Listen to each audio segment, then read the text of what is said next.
Ei, respira fundo comigo por um segundo e inspira devagar. Expira soltando tudo. Se você está aqui, provavelmente terminou um relacionamento recente ou ainda carrega aquela dor no peito, aquela sensação de o que eu fiz de errado. O tal não explica, ele resolve.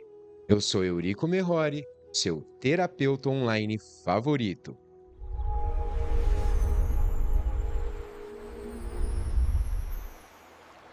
Fluir da vida. Antes de entrarmos nos vídeos sobre luto amoroso e como soltar com saúde, eu quero te convidar para uma reflexão honesta e acolhedora. Nesse vídeo, vamos olhar juntos para 5 comportamentos muito comuns que muitas vezes, sem perceber, contribuem para o fim de um relacionamento. Não é para você se culpar, é para você entender. Vamos ver de forma clara e profunda. Fisiologicamente, o que esse comportamento faz no seu corpo e no corpo do outro. Psicossomaticamente, como eles somatizam em sintomas reais. E energeticamente, como afetam o Qi, o Jin e o Shen. E espiritualmente, o que o Tao tem a dizer sobre isso. Porque só quando entendemos nossa parte, conseguimos curar de verdade e construir relacionamentos mais saudáveis no futuro, inclusive o relacionamento consigo mesmo. Fique comigo até o final, sem julgamento, só com compaixão e clareza. Vamos começar? Vamos começar com o primeiro comportamento que aparece com muita frequência e que muitas vezes passa despercebido até destruir a nossa relação. Cobrar atenção o tempo todo. No começo, parece algo fofo. Me liga, me responde rápido, onde você está? Por que demorou? Mas com o tempo, isso vira pressão constante. A outra pessoa começa a se sentir focada, controlada, como se não tivesse mais espaço para respirar. Fisiologicamente, o que acontece é devastador. Esse comportamento ativa o eixo HPA da outra pessoa de forma crônica. O cortisol sobe, o sistema nervoso fica em alerta constante, o corpo entra em modo de defesa, liberando adrenalina e noradrenalina. Com o tempo, isso gera exaustão adrenal, taquicardia, dificuldade para dormir, tensão muscular e até problemas digestivos. Porque o corpo está sempre preparado para fugir ou lutar. Quando você cobra atenção o tempo todo, o outro não sente amor. Ele sente ameaça. Psicossomaticamente, isso é muito claro. A pessoa cobrada começa a somatizar ansiedade no peito, rigidez no pescoço e nos ombros, que é a estagnação do Qi do fígado, e muitas vezes desenvolve problemas digestivos. Porque o baço, que governa a preocupação, fica sobrecarregado. O corpo dela literalmente fecha para poder se proteger. Energeticamente, na medicina tradicional chinesa, esse comportamento estagna o Qi do fígado e dispersa o Qi do coração. Cria uma dependência energética que drena o Jin de ambos os lados. Você gasta a sua essência vital cobrando e o outro gasta dele se defendendo. É um ciclo de esgotamento mútuo. Cobrar atenção não aproxima, na verdade, afasta o outro da sua energia. Espiritualmente, o Tao vê isso como uma forma de apego. Quando você cobra atenção constante, você está dizendo ao universo: eu não confio o amor fluir naturalmente. Você tenta controlar o fluxo em vez de dançar com ele. O Wu Wei, que é a ação sem esforço, é abandonada e o amor, que deveria ser livre, vira prisão. Muitas pessoas fazem isso achando que é demonstrar interesse, mas o interesse saudável tem espaço. O apego foca. Se você se reconheceu nesse comportamento, não se culpe. É um padrão muito comum, especialmente quando existe insegurança emocional. O importante é perceber e começar a mudar. No próximo bloco, vamos falar do segundo comportamento: testar o outro o tempo todo, aquele joguinho de vou ver se ele realmente gosta de mim. Fique ligado. Vamos agora para o segundo comportamento que aparece com muita frequência e que silenciosamente desgasta o relacionamento: testar o outro o tempo todo, como se o relacionamento fosse uma prova constante. Esse padrão é sutil, mas destrutivo. É mandar mensagem para ver se responde rápido, fazer indiretas, sumir de propósito, fazer ciúmes, para ver se a outra pessoa corre atrás, questionar: você realmente gosta de mim? Criar pequenas armadilhas para testar o amor.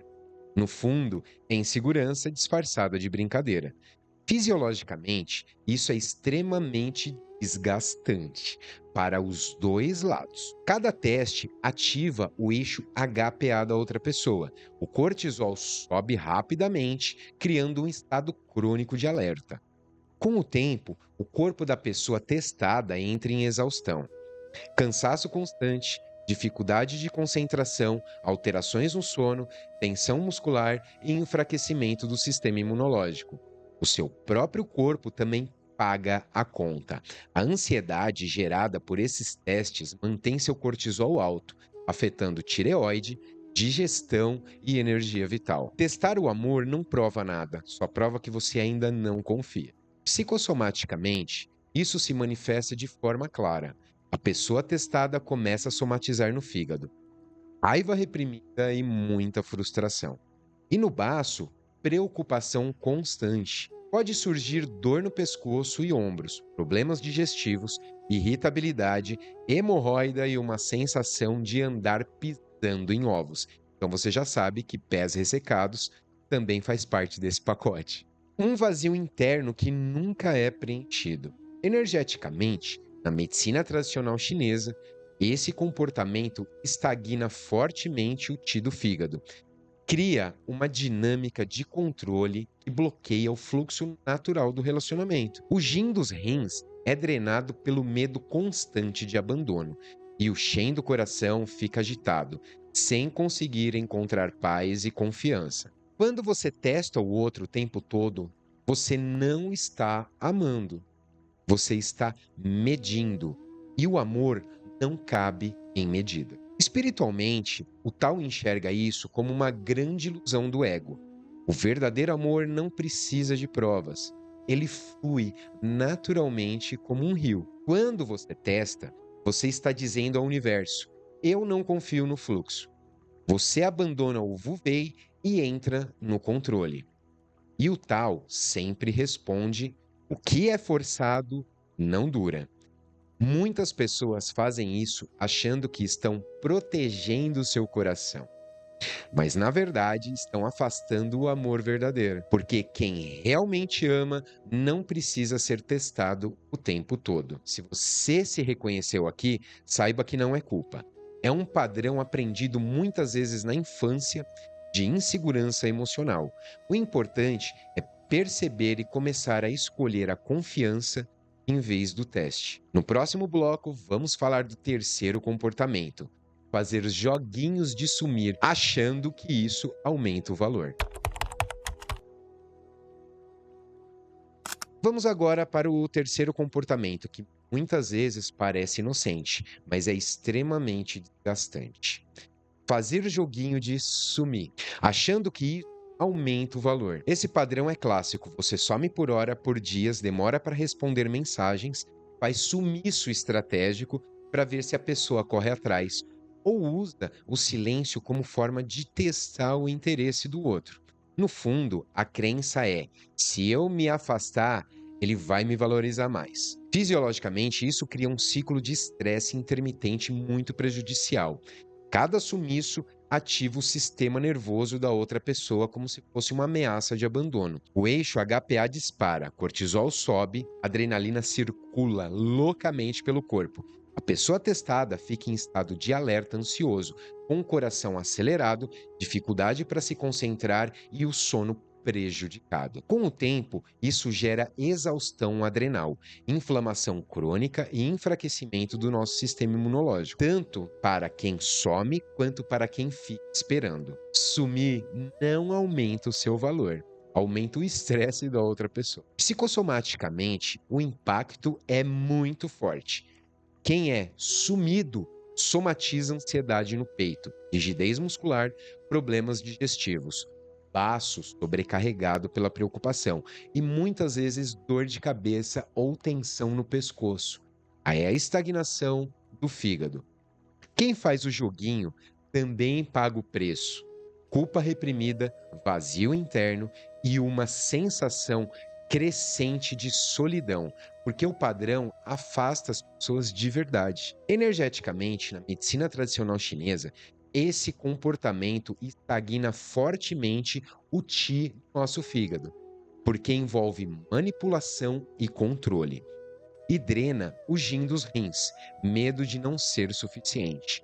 O ti do coração fica agitado e disperso, criando uma dinâmica de afastamento e aproximação que desequilibra todo o nosso sistema energético e o sistema energético do casal. No tal, o amor verdadeiro não precisa de joguinho.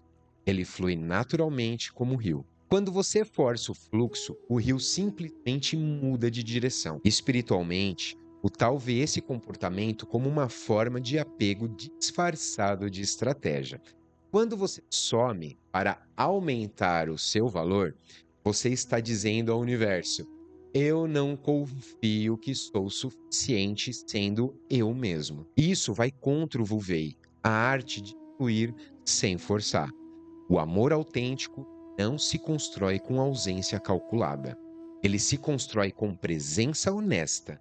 Muitas pessoas fazem isso achando que estão jogando o jogo do amor, mas na verdade estão jogando contra o amor verdadeiro. Porque quem realmente te ama não precisa ser manipulado para ficar. Se você se reconheceu nesse padrão, saiba que não é para se culpar. É um mecanismo de proteção aprendido muitas vezes por insegurança ou experiências passadas. O importante é perceber e escolher a transparência ao invés dos jogos. No próximo bloco, vamos falar do quarto comportamento: reclamar de tudo, até das coisas pequenininhas. Vamos agora para o quarto comportamento, que, embora pareça pequeno, vai minando o relacionamento aos poucos. Reclamar de tudo, até das coisas pequenas. Esse padrão é perigoso, porque parece inofensivo no começo. Você demorou para responder, você não fez do jeito que eu gosto, você esqueceu isso, você nunca faz aquilo. Com o tempo, vira uma chuva constante de críticas, pequenas ou grandes. Fisiologicamente, isso é exaustivo para os dois. Cada reclamação ativa o sistema nervoso da outra pessoa, liberando cortisol e adrenalina. O corpo entra em estado de defesa constante. Com o tempo, isso causa inflamação crônica, fadiga adrenal, problemas digestivos, tensão muscular, dor de cabeça e o enfraquecimento do sistema imunológico. Quem reclama também sofre. O corpo fica em um ciclo de insatisfação que eleva o cortisol e drena nossa energia vital. Reclamar não muda o outro, só envenena o ambiente dos dois. Psicossomaticamente, o impacto é claro. A pessoa recebe as reclamações constantes, somatiza no fígado, raiva reprimida e frustração. E no baço, preocupação e sensação de nunca ser suficiente. Pode surgir rigidez no pescoço e nos ombros, problemas digestivos, cansaço mental e uma sensação de peso constante. Quem reclama também somatiza. O shen do coração fica agitado, gerando ansiedade, insônia e um vazio emocional que nunca é preenchido. Energeticamente, na medicina tradicional chinesa, esse comportamento estagna fortemente o qi do fígado, porque envolve julgamento constante e enfraquece o baço, que governa a transformação e a harmonia. O qi do coração dispersa, criando uma atmosfera de desarmonia e de distanciamento. O jin dos rins também são drenados pelo medo sutil de não ser bom o suficiente. No tal, reclamar é como jogar pedras no rio do amor. O rio pode desviar, mas com o tempo ele perde sua força natural. Espiritualmente, o tal enxerga a reclamação constante como uma forma de resistência ao fluxo da vida. Em vez de aceitar e fluir com o que é, a pessoa tenta controlar o outro através de críticas.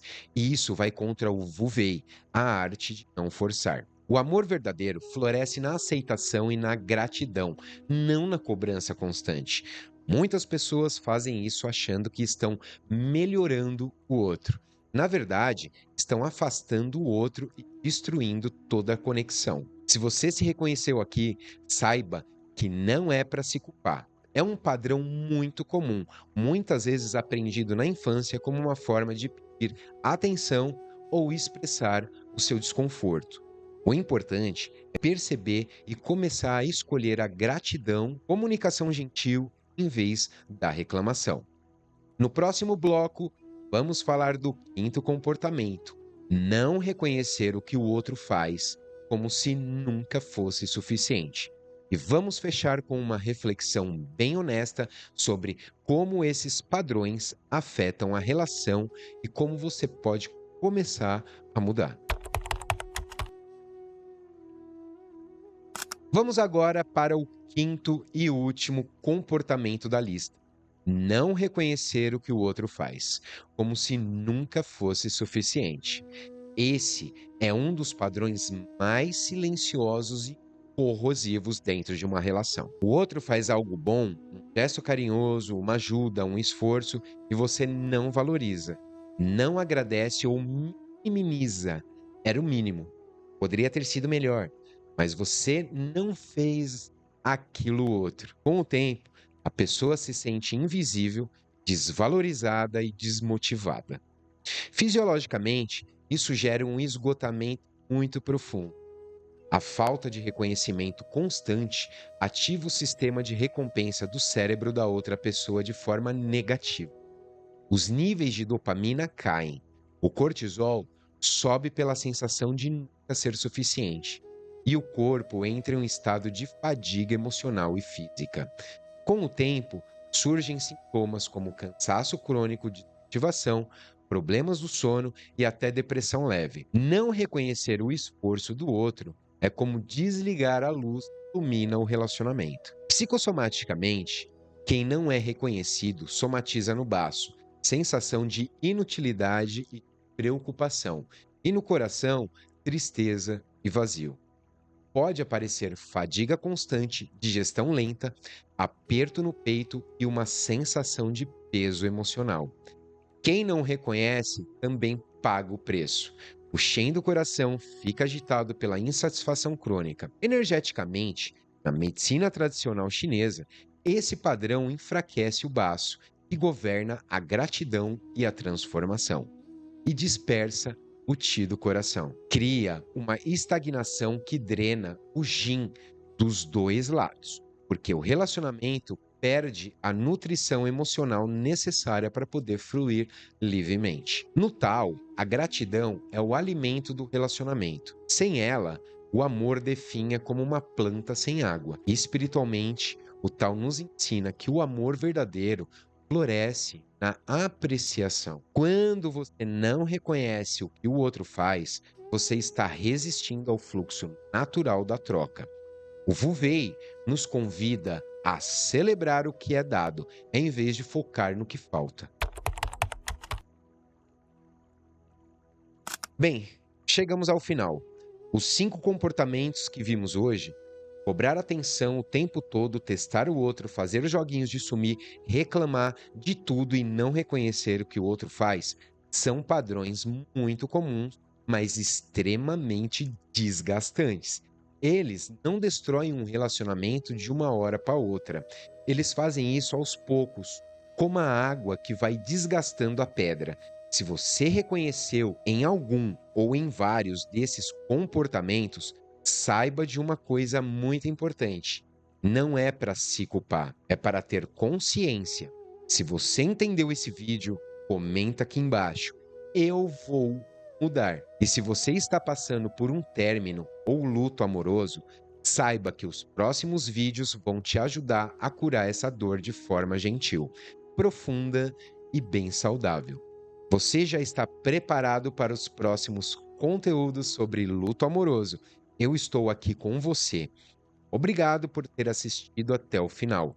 Comente qual dos 5 comportamentos mais ressoou com você. Curta se te ajudou e ative o sininho para não perder os próximos vídeos. Eu sou Eurico Merrori, o seu terapeuta online favorito. Com carinho e honestidade. Bora fluir e melhorar.